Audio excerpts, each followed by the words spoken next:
Meta AI is the personal AI that's tailored to you, now with its very own app. It's built to get to know you, offering helpful answers and inspiration. Looking for something to add to your bucket list? Meta AI goes beyond traveling the world. It remembers you're a basketball fanatic and suggests you attend one of the playoff games. Just start typing or speaking to get the answers you need, wherever and whenever, because Meta AI is your personal AI. Download the Meta AI app, now available on the Apple App Store and Google Play. The Roger Stone Show. Entertaining and informative on the Red Apple Podcast Network. Welcome back to the Roger Stone Show. Joining me now is Congressman Tim Burchett from Tennessee's 2nd District. Tim Burchett is not one of those go-along, get-along Republicans. He is a true champion of the taxpayers. He is a rock-ribbed conservative, a man who tells you what he really thinks. Sometimes he's not that popular with the leadership because of that, but that's why I love him. Congressman Tim Burchett, welcome to the Roger Stone Show. Mr. Stone, it's always an honor and a very much a privilege to be with you today. So I was shocked to learn that some of our U.S. tax dollars are making their way to the Taliban. You had at least 13 brave service members among your constituents who lost their lives in the Afghanistan withdrawal. In order to make sure that our tax dollars don't continue to flow to terrorists, you took action. Tell us about the status of your bill, H.R. 6586. Well, thank you again. It's very important to me. I drive out every day and I look at this sign as they named the road, the state highway that my farm's on, Staff Sergeant Ryan Knauss Memorial Highway, because he was the very last person during the conflict to lose his life, and he was murdered. And it was the Taliban. We are currently sending about $40 million a week to the Taliban, and that people that just can't be right. I actually even have a State Department document that has been unclassified. It's stamped classified, then unclassified. It's about a 5-page document. It's not something written on a cocktail napkin, and it says, in fact, we've given the Taliban close to $5 billion with a B. And the way it works is that they have 3 major banks, and the money that we give to them and the United Nations and everybody gives them flows through these 3 banks.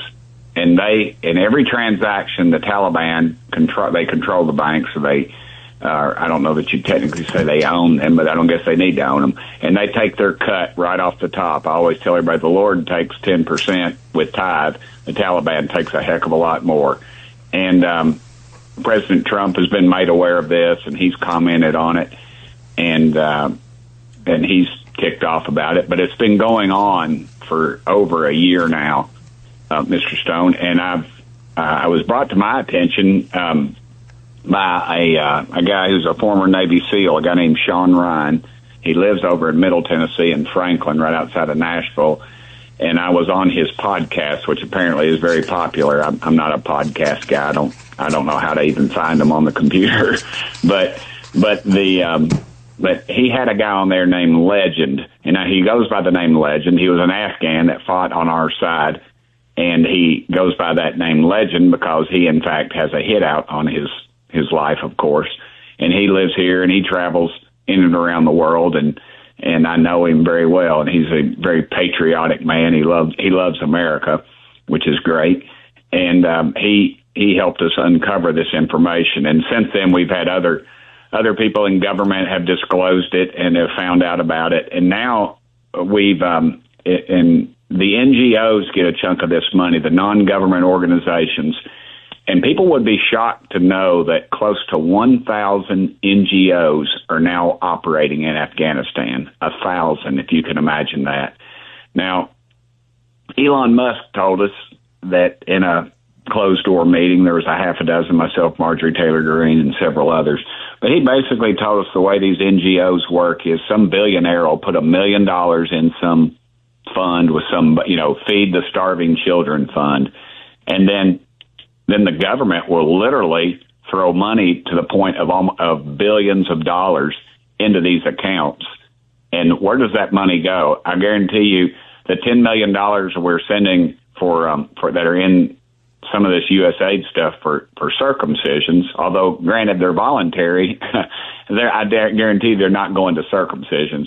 And the money, according to Elon, was that it flows back to Washington. And this makes a lot of sense because the dark money campaigns, as you're very much aware of, I'm sure, it flows into them. But he stated that he thinks it's actually going into the pockets of congressmen to the point of the ranking member of the committee fought the bill because it removed the funding to these NGOs in Afghanistan. And it went to a voice vote. They didn't want to vote it. Their members had raised Cain. They didn't want to be on the record on it. But the voice vote was clearly partisan. 100% Democrats voted against it, and 100% of the Republicans voted for the bill. So it is a very crooked situation. And if Tim Burchett can find $40 million flowing to the Taliban in Afghanistan, multiply that over our world. The numbers are astronomical, actually, that we're funding people that are enemies, and they'll hate us. They'll hate us for free. We don't need to be funding them. So that's where the bill is. Steve Scalise told me last week it's going to come up next week, finally. But here's what really worries me about it, is that we've waited so long, and they know we're coming at them. Have they figured out another way to move the money around? So my bill, in fact, stops it and provides for documentation and other things that they have to, where the money is going, and we have some stop gaps in there to prove that if it doesn't go there, the money stops. So it's just ridiculous. It is just totally ridiculous, and it should make every red-blooded American completely ticked off. Even if you're a liberal, this money should not be going overseas to these people. It's actually mind-blowing. I mean, when I first read it, I said this can't possibly be right, but when I looked into the details, you're absolutely right. And I do suspect, I think Tulsi Gabbard has discussed this, that there have been a number of members of Congress referred to the Justice Department for flows from offshore going into their bank accounts. I'm very anxious to see who that is. It is outrageous. I guess the only thing that's more outrageous about the fact this is happening is the fact that the Congress has done nothing to date to stop it. And it has taken them so long. Tim, at this point, what is your reading on the big, beautiful bill and its future? I think it's going. I think we're going to get something passed. I think that the Senate. We had to get the bill out of the House. We've had, the SALT folks that are up there in your neck of the woods, and the folks down here, we don't like it, but it was something. But we needed to get the bill passed. I think overall it was a good move. The bill. I'm a fiscal hawk. I don't like spending more money than we're taking in. I sure don't like borrowing money to spend. But the reality is, if you got a train running at you and it needs to be going the opposite direction, you've got to slow it down. You've got to stop it. And that's what this bill does. Case in point, under Joe Biden, the last 4 years, every 100 days, we ran up $1 trillion. And now you're hearing the Democrats say in debt. Now you're hearing the Democrats say over the next 3 years, or over the next 10 years, it's going to increase our debt by $3 trillion. So the reality is we are stopping the rate of growth at an incredible rate. And although it's still growing, it's not growing at the rate it was. And the other thing is the CBO, the Congressional Budget Office. Honestly, Mr. Stone, I would vote to do away with it, to defund it. 85% of the people that work in the healthcare portion of the Congressional Budget Office have donated to Democrat campaigns. They are registered Democrats, 85%. We're not going to get Washington, D.C. better than I do. I mean, you've forgotten more about the shenanigans up there than I'll ever know. But the truth is that these are partisan hacks that work within the federal government. We need to do away with it. We don't follow it anyway. When the Congressional Budget Office comes out with a report that we like, we love them. But when we don't like it, we tend to not like them. And as of late, they haven't really done anything that's been accurate. They under President Trump's first term, they talked about how his legislation was going to cost us trillions. Well, in fact, it did the exact opposite. they're obviously not very capitalist heavy over there. They don't believe in capitalism. And the bill will be changed when it comes back from the Senate. And I predict that it will be a much better bill. It'll be more fiscally sound. But what we had, and I think we'll, like they say, how do you eat an elephant one bite at a time? I think we'll see many revisions, but ultimately I think it's going to pass, and I think it is a good thing for this country. Well, if it doesn't pass, it means we have a 68% tax increase on the American people. That alone. Yes, sir. So neither one of us argues it's perfect. Not at all. There's a lot of AI stuff in here I really don't like. And hopefully that can come out in conference or come out down the road. But you're absolutely right. The Congressional Budget Office scoring is virtually always wrong. If you're just tuning in, we're talking to Tim Burchett from Tennessee's 2nd District. He is a truth teller, tells it as it really is, very rare in American politics today. And we'll be right back with more wisdom from the congressman on the other side. You're listening to The Roger Stone Show right here on the Red Apple Audio Networks. Whatever you do, please don't touch that dial. The Roger Stone Show on the Red Apple Podcast Network. Hi, this is Joe from Vanta. In today's digital world, compliance regulations are changing constantly, and earning customer trust has never mattered more. Vanta helps companies get compliant fast and stay secure with the most advanced AI, automation, and continuous monitoring out there. So whether you're a startup going for your first SOC 2 or ISO 27001, or a growing enterprise managing vendor risk, Vanta makes it quick, easy, and scalable. And I'm not just saying that because I work here. Get started at Vanta.com. PMS, pregnancy, menopause. Being a woman is a lot. Ollie supports you and yours with expert solutions for every age and life stage. They just launched 2 new products exclusively at Walmart. Period Hero combats bloat, mood swings, and more during PMS. And Balance Perimeno to support hormonal balance, mood, and metabolism during perimenopause. Grab yours at Ollie.com. Ollie! These statements have not been evaluated by the Food and Drug Administration. This product is not intended to diagnose, treat, cure, or prevent any disease. The #1 selling product of its kind with over 20 years of research and innovation. Botox Cosmetic, onabotulinum toxin A, is a prescription medicine used to temporarily make moderate to severe frown lines, crow's feet, and forehead lines look better in adults. Effects of Botox Cosmetic may spread hours to weeks after injection, causing serious symptoms. Alert your doctor right away as difficulty swallowing, speaking, breathing, eye problems, or muscle weakness may be a sign of a life-threatening condition. Patients with these conditions before injection are at highest risk. Don't receive Botox Cosmetic if you have a skin infection. Side effects may include allergic reactions, injection site pain, headache, eyebrow and eyelid drooping, and eyelid swelling. Allergic reactions can include rash, welts, asthma symptoms, and dizziness. Tell your doctor about medical history, muscle or nerve conditions including ALS or Lou Gehrig's disease, myasthenia gravis, or Lambert-Eaton syndrome, and medications, including botulinum toxins, as these may increase the risk of serious side effects. For full safety information, visit BotoxCosmetic.com or call 877-351-0300. See for yourself at BotoxCosmetic.com. Home means something different to everyone. But with Rocket Mortgage, home can mean even more. It can mean a college education, taming your high-interest debt, even a renovation. We've made it easier than ever to use your home equity. That home you worked so hard for, now it can work hard for you. Call 800-4ROCKET or visit rocket.com to find out more. Rocket Mortgage, LLC, licensed in all 50 states. NMLSconsumeraccess.org, number 3030. The Roger Stone Show. Entertaining and informative on the Red Apple Podcast Network.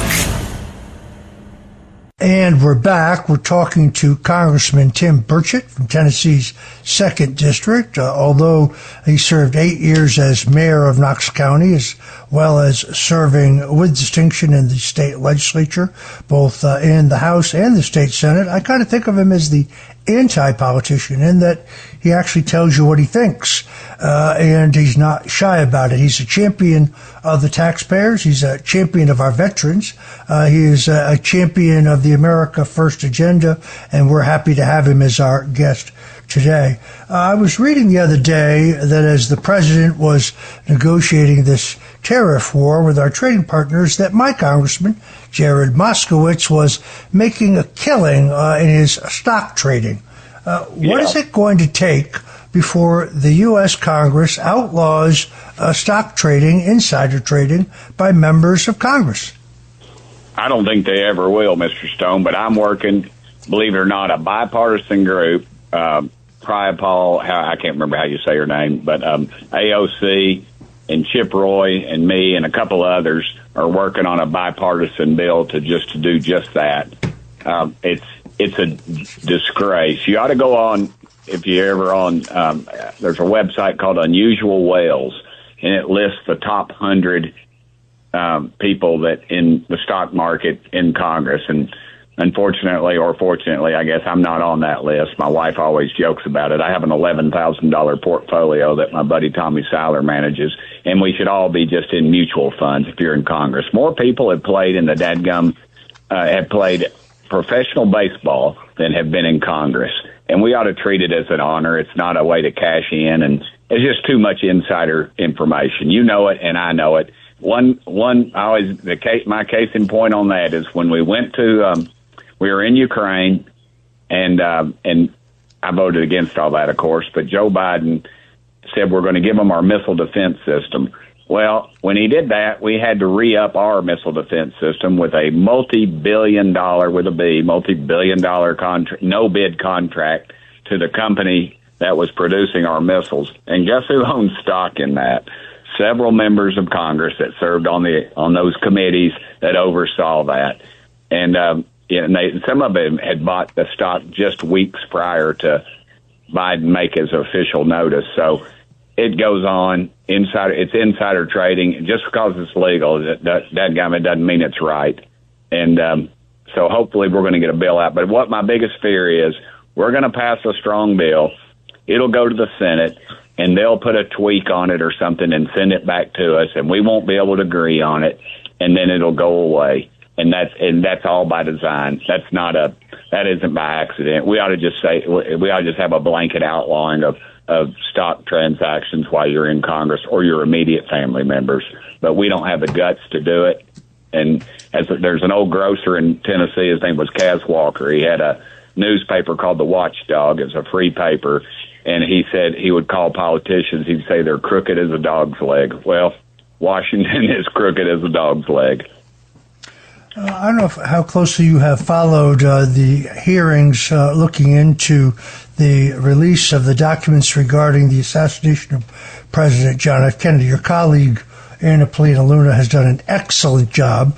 Unfortunately, the CIA and other elements of the government, including some at the National Archives, continue to play whack-a-mole, or I should say hide the file. There are enormous gaps in what we have seen previously. So, for example, the House Select Committee on Assassinations in the 70s did an entire investigation in which they concluded in their final report that organized crime was most definitely involved in the assassination of John F. Kennedy.